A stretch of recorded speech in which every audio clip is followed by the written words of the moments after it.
child. And that God is going to be the employer and that I'm going to be the employee.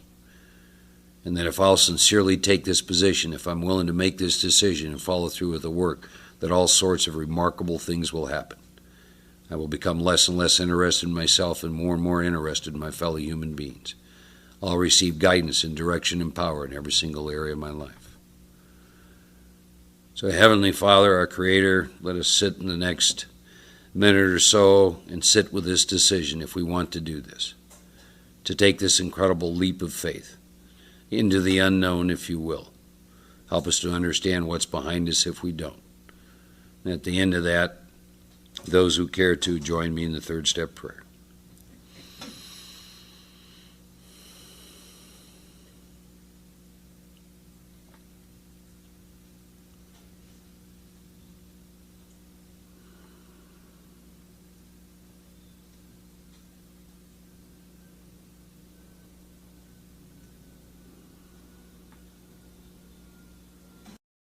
God, I offer myself to Thee, to build with me and to do with me as Thou wilt.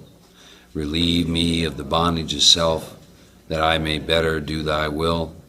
Take away my difficulties, that victory over them may bear witness to those I would help of Thy power, Thy love, and Thy way of life. May I do Thy will always. We will see you after lunch. 1:30. Hi, everybody. Oop, is it on? Click it on up there, right? Oh. You're ready. Hi, everybody.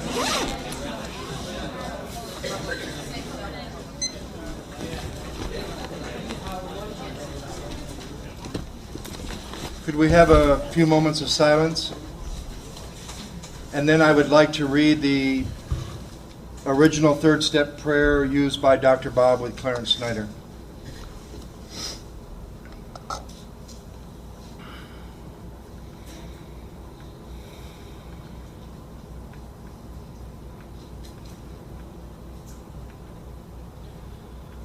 Dear God, I'm sorry about the mess I've made of my life.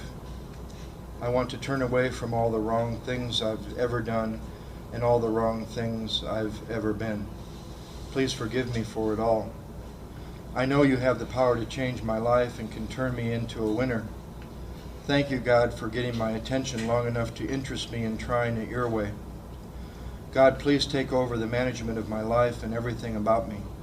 I am making this conscious decision to turn my will and my life over to your care, and I'm asking you to please take over all parts of my life. Please, God, move into my heart. However you do it is your business, but make yourself real inside me and fill my awful emptiness. Fill me with your love and Holy Spirit and make me know your will for me. And now, God, help yourself to me and keep on doing it. I'm not sure I want you to, but do it anyhow. I rejoice that I am now a part of your people, that my uncertainty is gone, and that you now have control of my will and my life. Thank you, and praise your name. Amen.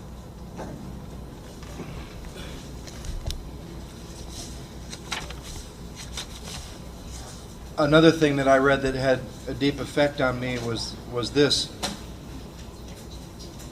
It's called The Touch of the Master's Hand.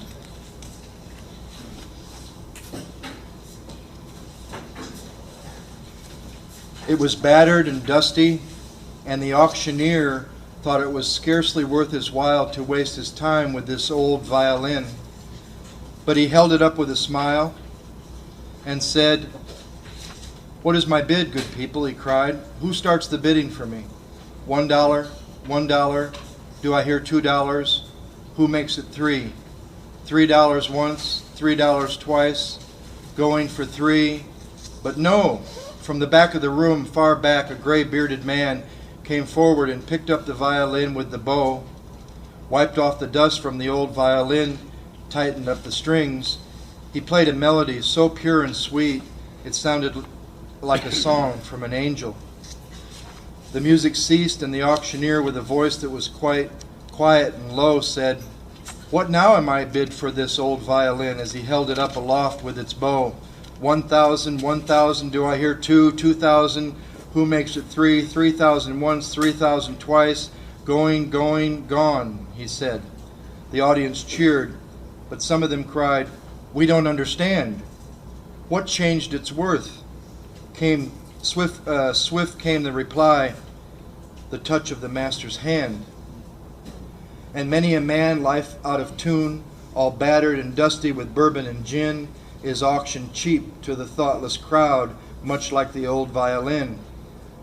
A mess of potage, a glass of wine, a game, and he travels on.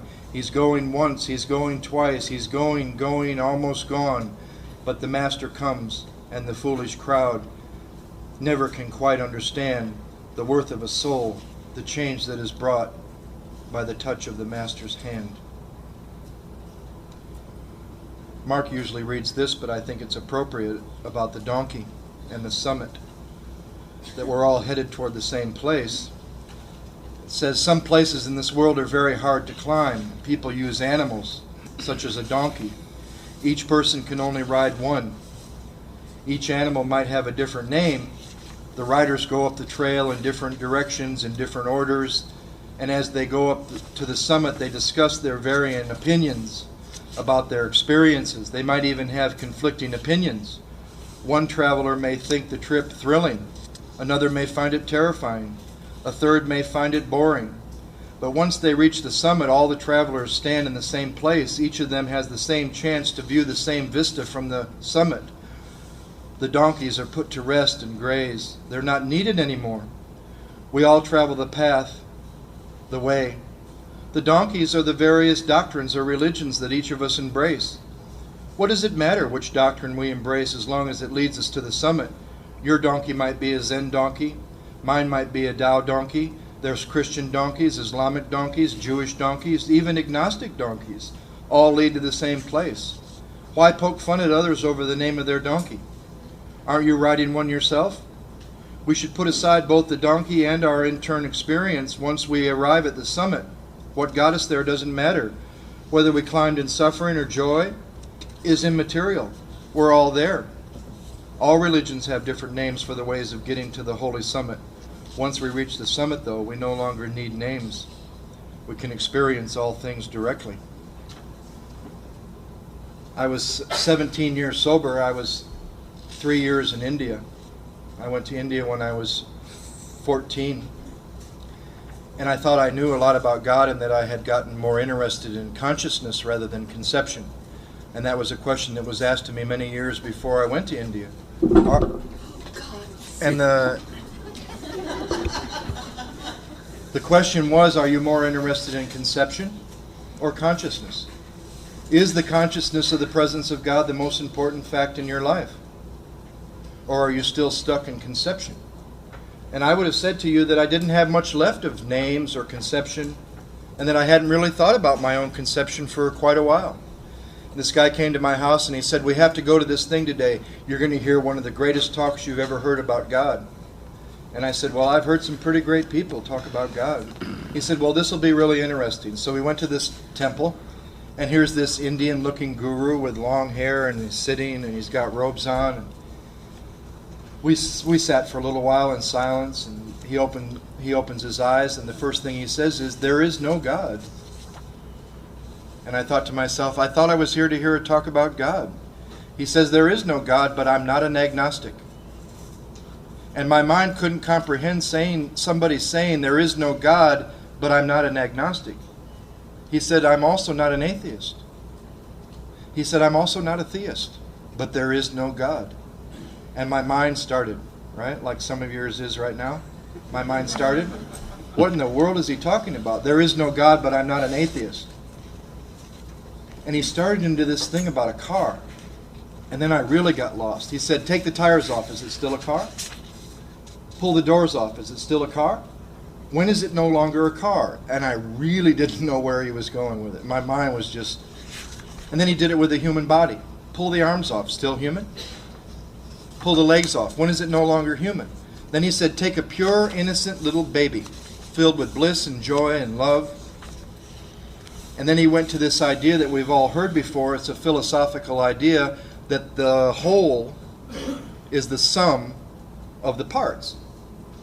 And he said, well, just make a little cut, or just hold your mouth over the baby's mouth, or hold your hand over the baby's mouth. Did the form change? Did the whole change? Where did the life go? Then I was really confused. And then he goes, I'd like to lead you all in a prayer. And I thought, what in the world are we going to pray to if there is no God?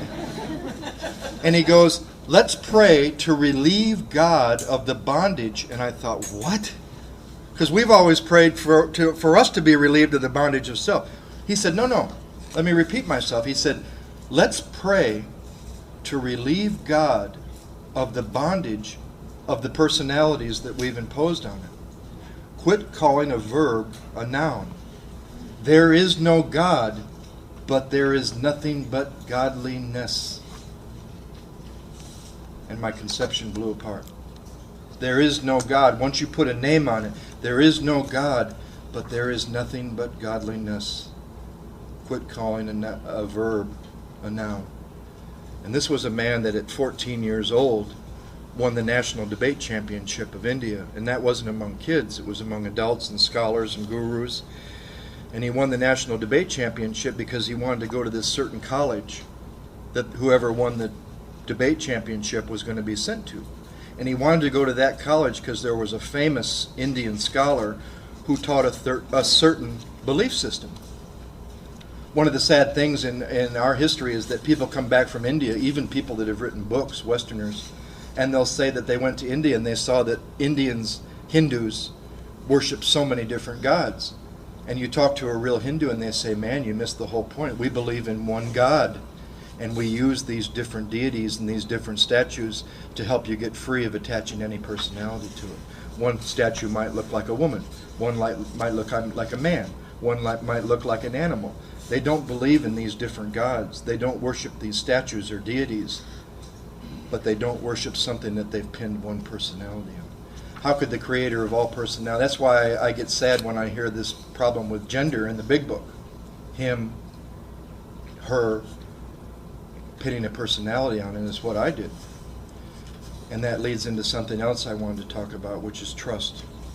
A lot of times in this program I hear somebody let down by another human being because they want humans to be God and they want God to be human. And what you have to do is trust God to be God and trust humans to be human. Humans make mistakes. Quit trying to make humans into gods and quit trying to make God into a human. Get free of the personality. I thought since we were going into...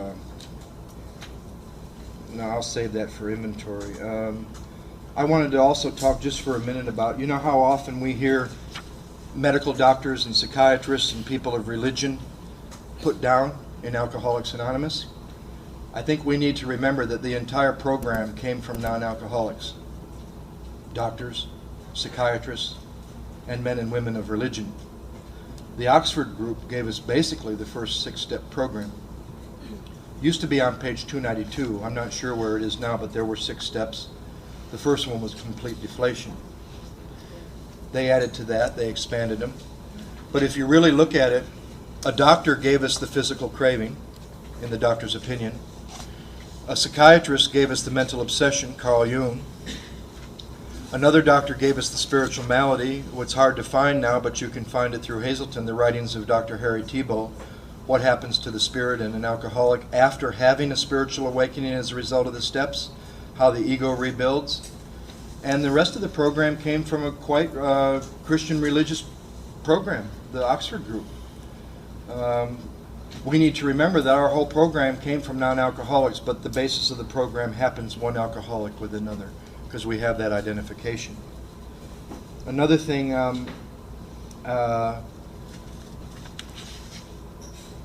sometimes I confuse the difference between caring about someone, whether they live or die, knowing at the same time I can't make either one happen. I confuse care with concern. Now, I believe there are certain things, if you work with others, that you should care about. Whether they recover, whether they live, whether they die. But I also believe there's some things you need to get free of that we do not need to care about, or it'll drive you crazy. They say if the man does not want what you have to offer, let it go. You might spoil another chance in the future. I've watched sponsors try to hold on to a newcomer that he must get sober, thinking that he knows God's will for that person. Now, there are things that I should care about, but there are things that I should not be concerned with. There's a difference between care and concern. I sponsored a guy one time from South Central Los Angeles, and he did the work, and he got free, and his life changed, and he mixed the 12 steps with right-wing fundamental Nation of Islam, Louis Farrakhan Islamic beliefs, and helped hundreds and hundreds of people, and got free of that himself and came back to the center. Now, if I would have been concerned with what he did with what I shared with him, I'd go crazy. It's like caring about what other people think about you. It can wrap you up to the point where you're no longer effective in carrying the message. You should carry the message in a way where you're not concerned. You might care about carrying the message, but you should not be concerned about how it's received, because it will not always be received the way you would like it to. So there are things we must care about if the other person cares. If they don't care, there's no way you're going to convince yourself that you care. And there are things we must get free of caring about.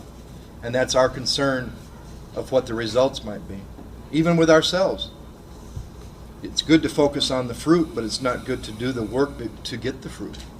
It's nice to focus on the promises and see that they've happened, but don't do the work to get the promises. You do the work to seek that which will give you the promises in its own time, in its own way, sometimes quickly, sometimes slowly. Another thing that was confusing for me when I was new was some of these paradoxes.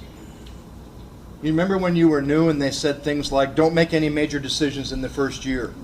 And then 2 months later they're asking you to decide to turn your will and your life over to the care of God. And you're thinking, my God, they said not to make any major decisions in my first year. Or the old one, don't get involved in a relationship in your first year. That's playing God. Right? Don't get involved in any relationships in the first year, but I want you to form an intimate relationship with God and discover the things that are blocking you from yourself and other people. Or they say things like, surrender to win. Now, where I come from, the Michigan State Penitentiary, or on the streets of Detroit or New York, you don't surrender to win. You surrender, you lose. You lose a lot. Doesn't make any sense. Paradoxes don't make reasonable sense or intellectual sense. But when you experience that to win I had to be surrendered. Give it away to keep it. Where I come from, that's not a philosophy on the streets in Battle Creek, Michigan, or Detroit, or New York. To keep what you have, you got to hold on to it. You got to fight for it. You got to be strong. Now they're saying I should give it away to keep it. Once you start to experience that, you get past not being able to understand it.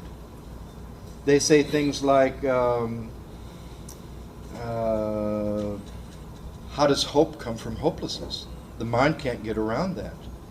How does type number 4 alcoholic have a better chance than type 1, 2, and 3? They've run out of hope. True hope for me came from hopelessness, because any hope I had before was rooted in what I was going to do to keep myself sober.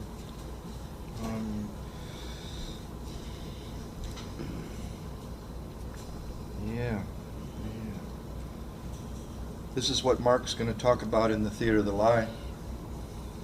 Becoming someone. Someoneness. Blocked by confusion, I forge a destiny through impulsive acts. Self-consciously, I enter situations where personality unfolds and world impacts on a sensitive soul. Personality creates self-consciousness, just as attention, the eye, and a colorful shape trigger my vision. Impact is the meeting of self-consciousness, senses, and the world. It leads to experience I crave to have or crave to avoid. Craving makes me cling. Senses, opinions, rules, and different selves begin to emerge. Clinging is to insist on being someone. Not to cling is to be free to be no one. To be someone is to be a conscious, impulsive, thinking, feeling body which is born, ages, and dies, suffers through torment, grief, and pain, depression, and anxiety. Anguish emerges when someone is born.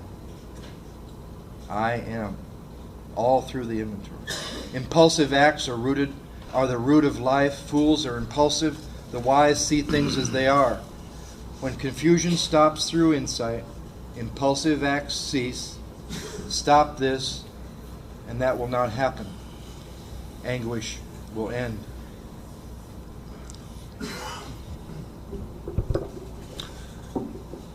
Got a couple readings. The first one has to do with the second and third step. It says the fact is that you're surrounded by God and you don't see God because you know about God. The final barrier to the vision of God is your concept of God. You miss God because you think you know. That's the terrible thing about religion. That's what the Gospels were saying, that religious people knew, so they got rid of Jesus. The highest knowledge of God is to know God is unknowable. There's far too much God talk. The world is sick of it. There's too little awareness, too little love, too little happiness, but let's not use these words either. There's too little dropping of illusions, dropping of errors, dropping of attachments, and cruelty, too little awareness. That's what the world is suffering from, not from a lack of religion. Religion is supposed to be about a lack of awareness, of waking up. Look what we've degenerated into. Come to my country and see them killing one another over religion. You find it everywhere. The one who knows does not say. The one who says does not know. All revelations, however divine, are never any more than a finger pointing to the moon. As we say in the East, when the sage points to the moon, all the idiot sees is the finger. We need to talk about words and concepts because we must explain to you why it is when you look at a tree you really don't see. We think we do, but we don't. When we look at a person, we really don't see that person. We only think we do. What we're seeing is something that we fixed in our mind. We get an impression and we hold on to that impression and we keep looking at a person through that impression. And we do this with almost everything. If you understand that, you'll understand the loveliness and beauty of being aware of everything around you. Because reality is there. God, whatever that is there. It's all there. The poor little fish in the ocean says, "Excuse me, I'm looking for the ocean. Can you tell me where I can find it?" Pathetic, isn't it? If we could just open our eyes and see, then we would understand. The second reading has to do with maybe waking you up to some information that may be very helpful to you as we talk about the fourth step. The definition I like to use for ego is the mind-made false sense of self. So as I read some of this, I'd like each of you own way to write down the 6 through 10 cast of characters that you think define who you are. I'll give you some examples because it's going to be very helpful to identify this when you write inventory. Example, if you're married, one character is a husband or a wife. If you have some kind of career of any kind, then you have the career person.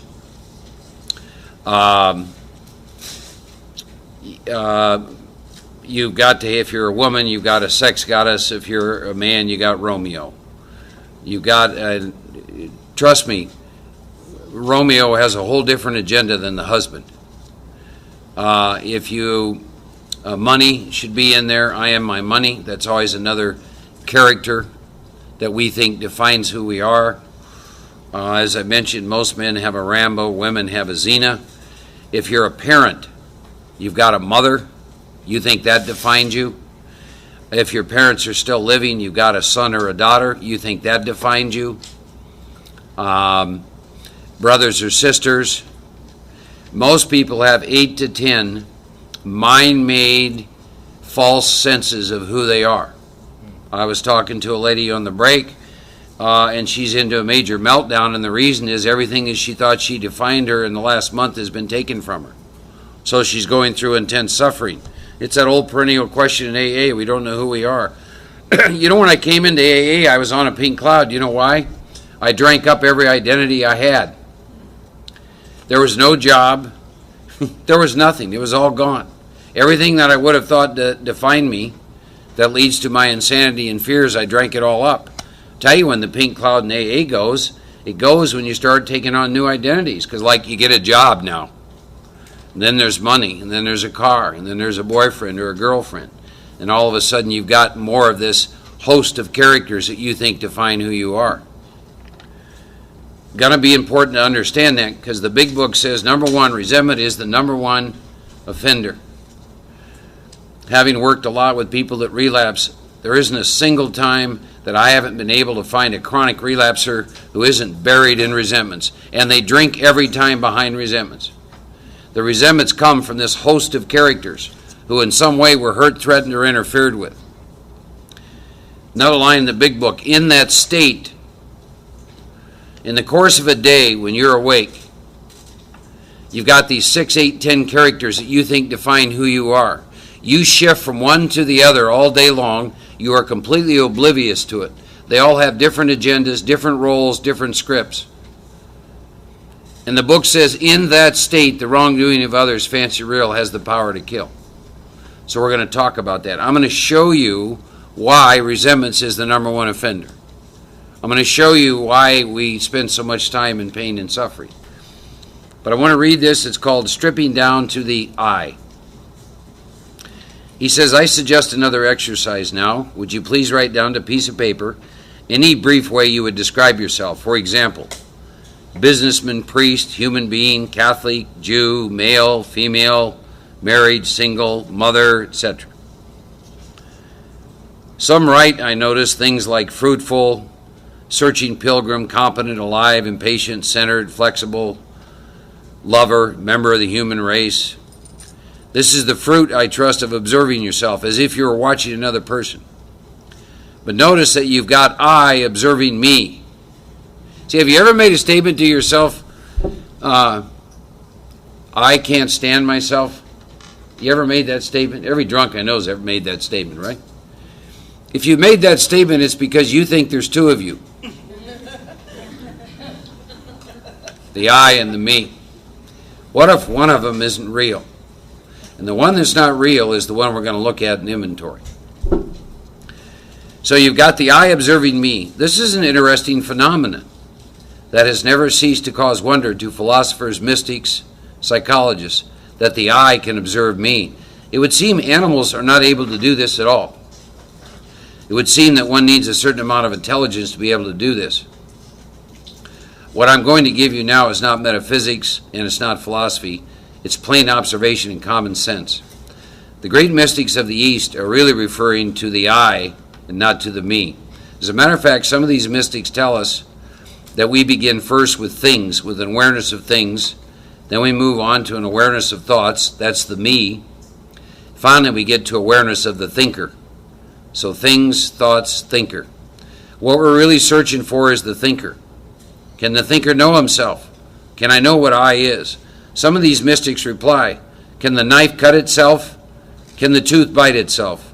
Can the eye see itself? Can the eye know itself? But I'm concerned with something infinitely more practical right now, and that is deciding what the I is not. I'll go as slowly as possible because the consequences are devastating. They're either terrific or terrifying depending on your point of view.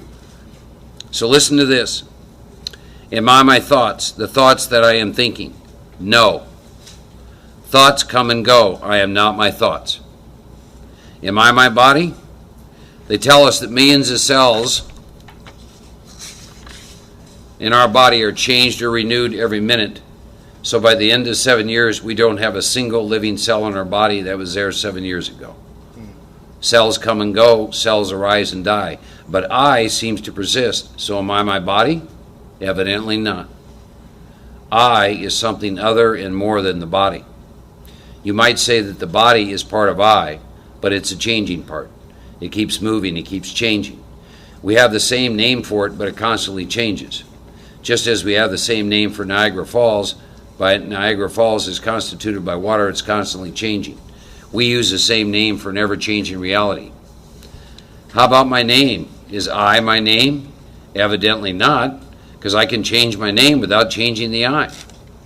Right? How about my career? How about my beliefs? I say I'm a Catholic, a Jew. Is that an essential part of I? Now I want you to think about this. Because all this stuff that we're reading and we're going to talk about, you think defines who you are. People have asked you and I, well, are you a Christian? Or are you a Buddhist? Or are you? And I say, yes, I'm all that. I'm all that. And then some. When I move from one religion to another, has the I changed? Do I have a new I? Or is it the same I that's changed? In other words, is my name an essential part of me, of the I? Is my religion an essential part of the I? I mentioned a little girl who says to the boy, are you a Presbyterian? Well, someone told me another story about Paddy. Paddy was walking down the street in Belfast. He discovers a gun pressing against the back of his head. And a voice says, are you Catholic or Protestant? Well, Paddy has to do some pretty fast thinking. He says, I'm a Jew. And he hears a voice say, I've got to be the luckiest Arab in the whole of Belfast. Labels are so important to us. I'm a Republican, we say, but are you really? You can't mean that when you switch parties you have a new I, do you? Isn't it the same old I with new political convictions? I remember hearing about a man who asked his friend, are you planning to vote Republican? The friend says, no, I'm planning to vote Democrat. My father was a Democrat, my grandfather was a Democrat, and my great-great-grandfather was a Democrat. The man says, that's crazy logic. I mean, if your father was a horse thief, and your grandfather was a horse thief, and your great-great-grandfather is a horse thief, what would you be? Ah, the friend answered, then I'd be a Republican. We spend so much of our lives reacting to labels, the ones we've given ourselves and others. We identify the labels with the I. Catholic and Protestant are frequent labels. There was a man who went to the priest and said, Father, I want you to say a mass for my dog. The priest was indignant. What do you mean, say a mass for your dog? It's my pet dog, said the man. I love that dog, and I'd like you to offer a mass for him. The priest said, we don't offer masses for dogs here. You might try the denomination down the street. Ask them if they might have a service for you. As the man was leaving, he said to the priest, too bad. I really love that dog. I was planning to offer $1 million stipend for the mass. And the priest said, wait a minute, you never told me your dog was a Catholic.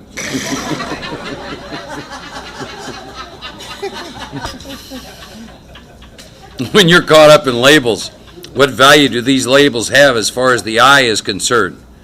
Could we say the I is none of the labels we attach to? Label belongs to me. What constantly changes is me, and yet you never want me to change. Does I ever change? Does the observer ever change? The fact is that no matter what labels you think of, you should always apply them to me. I is none of these things. So when you step out of yourself and observe me, and this is really the 10th step, you no longer identify with me. Suffering always exists in me. So when you identify I with me, all suffering begins. Say that you're afraid or desirous or anxious. When I does not identify with money, name, nationality, persons, friends, or any quality, the I is never threatened. It can be very active, but it is not threatened. Think of anything that caused or is causing you pain or worry or anxiety at this moment. First, can you pick up the desire under that suffering? That there's something you desire very keenly, or else you would not be suffering. What is it the me desires? Second, it isn't simply a desire. You now have an identification there. You have now said to yourself, this is the third column, the well-being of I, the existence of I is now tied up into this desire. All suffering is caused by my identifying myself with something, whether that something is within me or outside of me. That's going to lay some groundwork, some things I want to talk about in inventory. Page 63 of the book. We get done saying a third step prayer. We voiced this prayer without reservation. And now we get to open another door. Alcoholic death, right inventory, right? What door do I want to go through? So we open the door. First guy in the chair. Now we're going to launch out in a course of vigorous action, which is going to be a personal house cleaning, page 64 now, which you and I had never attempted. Though our third step decision was vital and crucial, that decision would have little permanent effect. This is a warning and a promise. My third step decision will have little permanent effect unless at once followed by a strenuous effort to face and be rid of the things in myself which have been blocking me from the power I need. That's why we write inventory. That's a great prayer. Dear God, please help me face and be rid of the things in myself which are blocking me from others, myself, and you. Amen. Then it says, my liquor is but a symptom. I think the big book is amazing. By this time, we've gone through 74 pages of the book. I am completely hooked, and now they have the audacity to tell me that alcohol is not my problem. We were talking about that before. See, if alcohol is your problem, treatment centers would have a 100% success rate, and so would AA. Because if alcohol is my problem and you free me from alcohol, then my solution would be not drinking. But as we've found out, that's not our problem at all. But wait till page 64 to tell you that drinking is but a symptom. So I got to get down to causes. Causes is your second column, and conditions, your third column. So now you're going to get instructions on personal inventory. It's going to be fact-finding, fact-facing, effort to discover truth about stock and trade, disclose damaged or unsaleable goods, get rid of them promptly without regret. So we're going to take stock honestly. First, we're going to search out the flaws in our makeup which caused our failure. Now, being convinced that self manifested in various ways was what a defeat is, we're going to consider how self manifests. That's some of what I was trying to read to you. It says resentment is the number one offender. By the way, when the big book uses the word it, please make sure you know what it means. Resentment destroys more alcoholics than anything else. Do I believe that? That's a very powerful sentence. Resentment destroys more alcoholics than anything else. Because from resentment stem all forms of spiritual disease. For we have been not only mentally and physically ill, we've been spiritually sick. Highlight that if it's not already. Now this next sentence, I believe, is an incredible promise or a great warning. It's all perception, isn't it? Two sides of the coin. When the spiritual malady is overcome, I straighten out mentally and physically. That's the promise. What do you think the warning is? The warning is just the opposite. If the spiritual malady is not overcome, we do not straighten out mentally and physically. Now instructions. To deal with resentments, I'm going to put them on paper. And now you're going to begin a series of lists. You're going to get tired of making lists in your fourth step. You got 3 lists here. People, institutions, principles. You're going to make a list of fears. Then you're going to make a list around your sex inventory. People, start current and go back through your life. Say a prayer, see what comes up. Don't sit in judgment of what comes up. Institutions. We all know what that is. AA is an institution. Marriage is an institution. Banks, military, Republicans, Democrats, churches, etc. A lot of Catholics lately have been writing inventory or need to. Right? Right? I had to write some.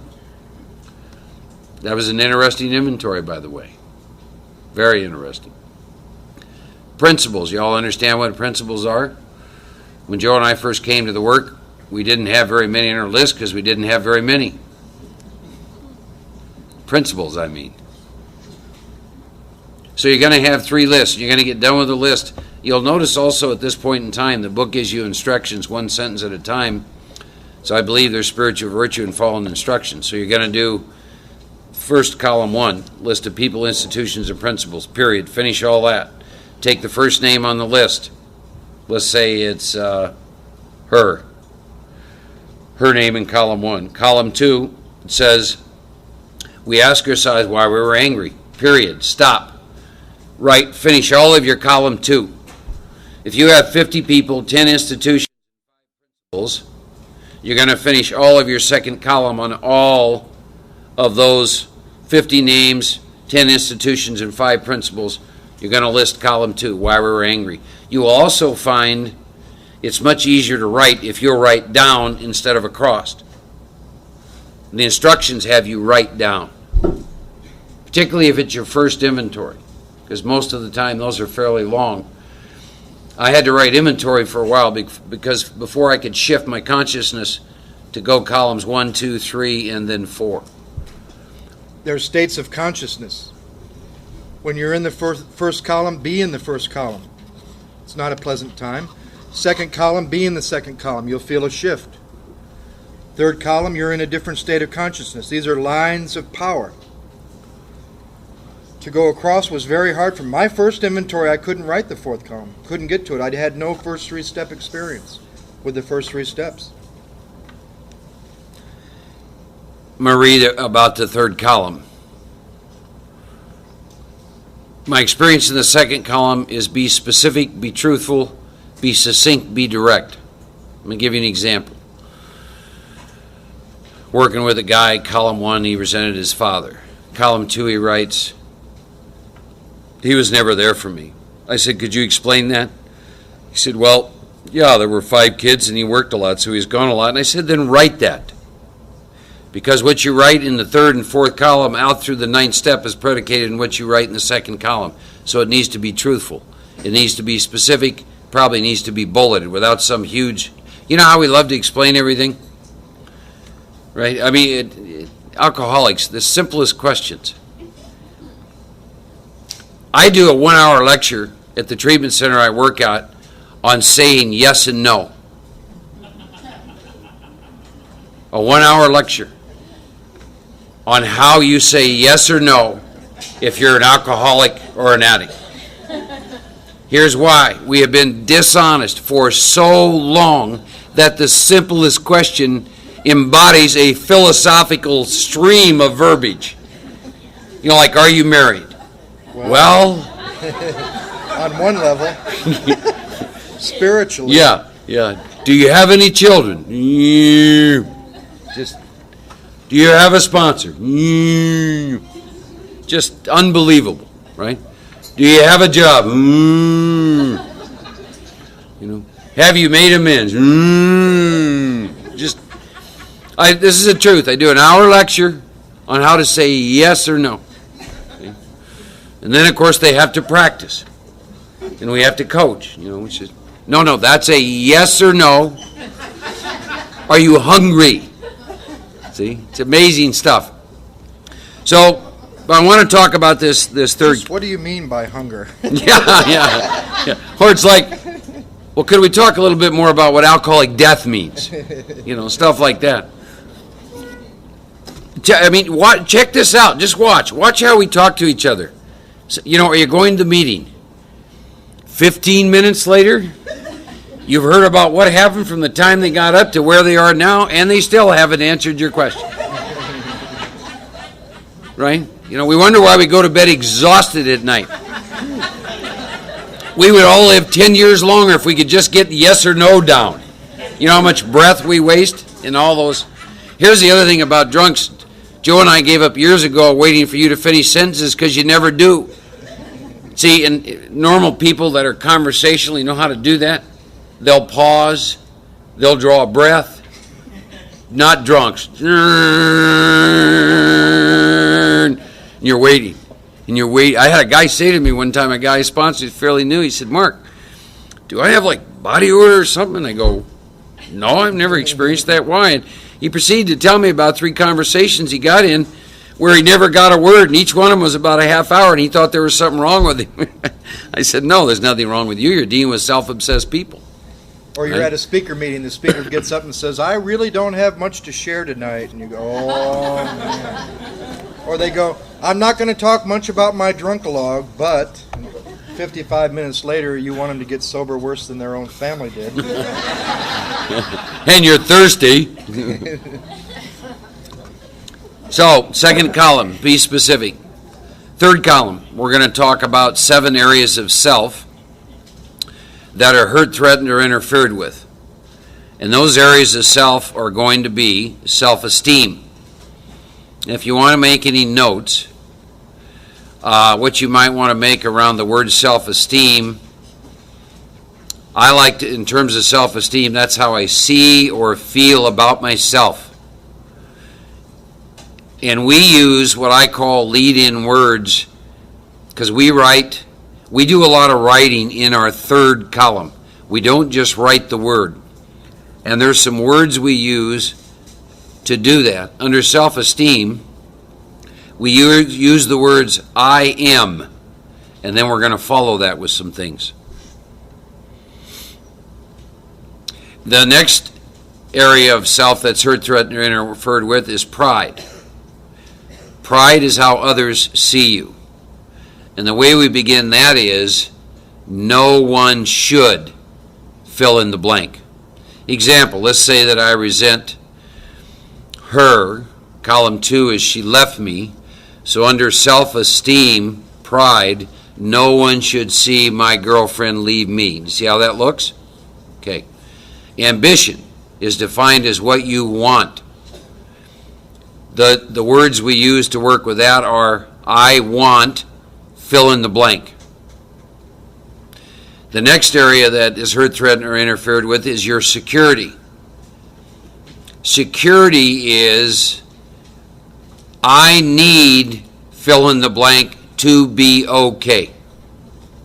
This is what the ego needs to exist. To and be. If you identify the main personality trait, one of those characters that Mark will show you in Theater of the Lie, when she left me, why was my self-esteem affected? Who was affected? The perfect boyfriend. What does the perfect boyfriend think he is? And he'll go through all that. But with security, it's always a life and death situation where the ego is concerned to remain that image, to keep up that image of the perfect boyfriend that nobody should leave. How many of you have been divorced? Go back to this a moment. Well, that's about normal. I'm surprised more didn't go up. Go back to this a moment. When that divorce was going on, one of those ego states, either the husband or the wife, if your wife or husband says to you, I want a divorce, what are they really saying to you? Here's what they're saying. You no longer exist. You no longer exist. And to quote the big book, in that state, the wrongdoing of others, fancy or real, has the power to kill me. You are fighting for your life. I'll show you this in Theater of the Lie. This is why resentments kill more alcoholics than anything else. Because you and I experience ourselves in that fashion. And if you're married and the other person comes home and says, I want a divorce, what they're saying to you, if you're identified with this, is you don't exist. So you'll see it. So security is, I need fill in the blanks to be okay. Right? Then you have personal relations. Personal relations are your same-sex relations. Personal relations have to do with your belief systems normally around friendships with either men or women. Then you have sex relations, that's opposite sex. And when we write in that area, we like to write out our belief systems we have about the opposite sex. Then the last area is money. So let me repeat those. Number 1, self-esteem. How I see or feel about myself. The lead words are I am. Number 2 is pride. Pride is how others view me. The lead words are no one should. Number 3 is ambition. And ambition is I want. It's what you want. 4 is security. The words we work with are I need, fill in the blank, to be okay under security. Number 5 is personal relations. That's same sex. Your belief systems. I'll give you an example. Last time we listened to Joe's inventory, and we're all guilty of this. You use the term friends, right? So Joe had used the term best friend with about 9 different people, so I said, well, which 8 are you lying to? See, and what happens is if you use the term friend or best friend, you've just created a script of how that person's supposed to act, how they're supposed to treat you, and heaven forbid if they don't follow that script. It's another identity, it's another label. We have a friend of ours, Big Frank, who says there is no such thing as relationships. There's just your third column of playing God of how people are supposed to treat you. That caught my attention. See? So, then under sex relations, that's your belief systems, deep-seated belief systems, I might add, about the opposite sex. Or if you would be gay, it would be same sex in that case. Then, of course, the last area is money. I am my money. This particular state of identification in the last year or two in the United States has taken a big hit. You watch people commit suicide behind this, don't you? See? One day they were wealthy, the next I'm going to tell you of a tragic, I'm going to tell you right now to show you how real this is. About 2 years ago, a good friend of mine that I've worked with for 7 years in Houston sent me a clipping out of the Houston Chronicle. It's a half a page. And in that clip, the title of the clipping was, Wife Kills Her Two Children and Herself. And they went into this article. And what you had a woman who was married to a dentist, a prominent Houstonian. So you got one character, right? You got the wife. The article went on to say they lived in one of the highest areas in terms of Houston. Went on to say that they had a beautiful home. So she was a homeowner. And the third area was that they had 2 children. So she's a mother. The fourth area was they belonged to the most prestigious club. Here's what happened. He came home one day and said to her, I love another woman, I want a divorce. What did she hear him say? She heard him say, the wife doesn't exist, the woman in this beautiful home doesn't exist, and by the way, of course, the bulk of the money he was earning came from his family, so he also made it very clear who was going to get the kids. So what was he saying to her? The very essence of who she thought she was, he told her that none of it was going to exist anymore. And from that day, it took 2 months, and she got up one morning, and she killed her 2 children and killed herself.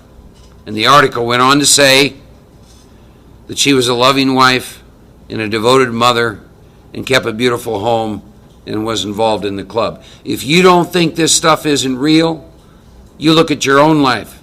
The number of times in your life where things like this have happened, where something that you think identifies who you were, look at what you went through. But this woman, in one fell swoop, everything that she thought defined who she was taken from her. And as he began to go through the divorce, and she began to see it look like all that was going to come true, she had no sense of who she was. She was left with nothing but the path that she went down. I told a person earlier, the first job I had when I came, I worked sober. I worked at it for 8 years and resigned, and a year and a half later, I'm in this depression that was an incredible dark hole, and one of the major contributing aspects of that depression in hindsight was that role in that company was about 90% of my identity, and when I wasn't in that role, I literally began to die. Now, I didn't know this. I got down to Kerrville, Texas, and Joe sent me some tapes of Big Frank, and he started talking about Theodore Lie, and the light bulb started going off in my head. I said, oh my God, that's what that was about. And then I thought about a marriage that ended, and I thought it was going to kill me. I said, my God, that's what that was about. And then I thought about times when I'd had plenty of money and the money was gone and what I went through there, and I said, my God, that's what that was about. And I started to write inventory in this fashion. I can tell you, I became a free man. Last job I had, it ended. Yeah, Hell, the guy that was letting me go was crying. I had to console him. I walked out the door, and I'm a free man.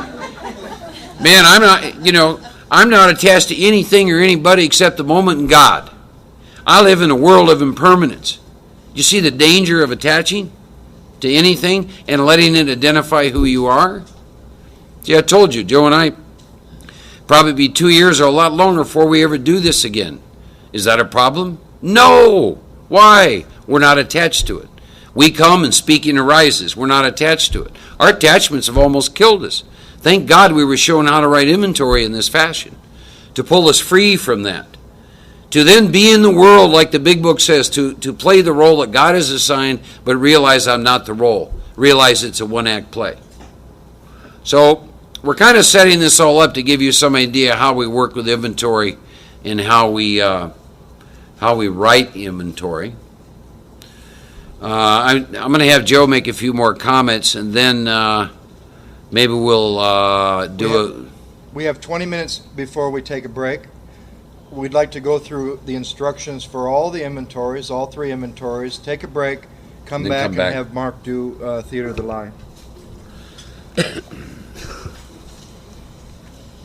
If you're doing your first inventory, if it's a big inventory, don't get confused with the 3rd column stuff, but I will share with you where that came. Also keep this in mind.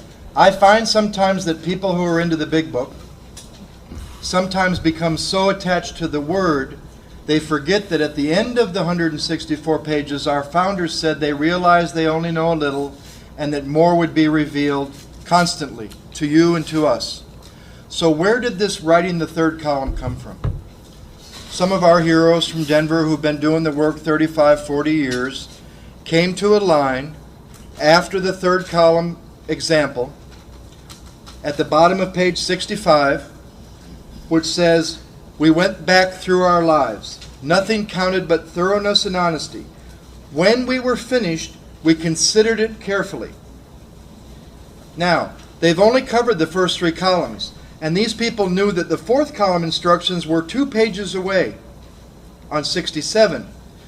So after they had written 3 columns, which would sound like, "I'm resentful at Sally for leaving me. It affected my self-esteem, my pride, my ambition, my security, my personal relations, my sex relations, my pocketbook," that they had looked through that instant. They'd done that with their life, all the people on their list. They started to consider it carefully. Now, what did they ask themselves? Is this what they mean in the 4th column? That's 2 pages away. They asked themselves, what in the first 3 columns could we consider carefully? We've seen who we're mad at, so-and-so, for leaving me. It affected all 7 areas of my life, and they started to ask, why did it affect my self-esteem? A lot of people will try to convince you that they're alcoholic and they're suffering from low self-esteem. What you're going to find is that most of us suffer from just a little too much self-esteem. And that's why we feel such low self-esteem. Low self-esteem is the biggest lie sold to alcoholics in relationship to when you're angry. For example, I'm mad at Sally for leaving me. It affected my self-esteem. Absolutely. But if I really, at the core of my being, was suffering from low self-esteem, what would somebody with real low self-esteem say to themselves as Sally was leaving? "Oh, I didn't deserve her anyway. I'm not any good." Would that person be angry? No, I've held on to it for several years because I believe I'm a hell of a boyfriend that nobody should leave. And it's because of, what is the old expression in AA? Inferiority complex coupled with a egomaniac with an inferiority complex. That's the dilemma between believing that you're suffering from low self-esteem but you're still angry because you got a little too high self-esteem. Just before I left for India, I finally saw in a public newspaper an article that said children in Los Angeles are beginning to experience the negative effects of high self-esteem. They're told by these new age parents, "You're a wonderful, loving, perfect child, perfect in every way," and they go to school and somebody interferes with that belief and they go back to school and blow everybody away because of high self-esteem.